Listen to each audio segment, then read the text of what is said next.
Hello friends, ఈ వీడియోని పూర్తిగా చూడండి. తన జతల ఎద్దు యొక్క రన్నింగ్ స్పీడ్ సరిపోకపోయినా, అంటే సపోర్ట్గా లేకపోయినా విజయం చేరుకోవాలని ఎంతో తపనతో ప్రయత్నించింది. ఈ విజయం కోసం పోరాడిన తీరును చూసిన నాకు ఆ ఎద్దు ఎప్పటికీ గెలిచినట్టే. మన జీవితం కూడా అంతే ఫ్రెండ్స్. ఉదాహరణకు భార్యాభర్తల బంధం తీసుకుందాం.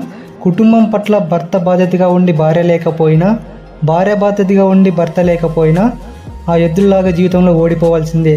కుళ్ళు, కుతంత్రం, మాయ, మంత్రం, గెలుపు ఓటంలో తెలియనటువంటి ఆ మూగజీవాలే అంతగా పోరాడుతుంటే ఇంకా అన్నీ తెలిసిన మనమెలా పోరాడాలి? నేను చెప్పింది నిజమే అయితే లైక్ చేయండి, సబ్స్క్రైబ్ చేసుకోండి. మీరేమనుకుంటున్నారో కూడా కామెంట్ చేయండి friends. Thank you. Hello friends, ఈ వీడియోని పూర్తిగా చూడండి. తన జతల ఎద్దు యొక్క రన్నింగ్ స్పీడ్ సరిపోకపోయినా, అంటే సపోర్ట్గా లేకపోయినా విజయం చేరుకోవాలని ఎంతో తపనతో ప్రయత్నించింది. ఈ విజయం కోసం పోరాడిన తీరును చూసిన నాకు ఆ ఎద్దు ఎప్పటికీ గెలిచినట్టే. మన జీవితం కూడా అంతే ఫ్రెండ్స్. ఉదాహరణకు భార్యాభర్తల బంధం తీసుకుందాం. కుటుంబం పట్ల భర్త బాధ్యతగా ఉండి భార్య లేకపోయినా,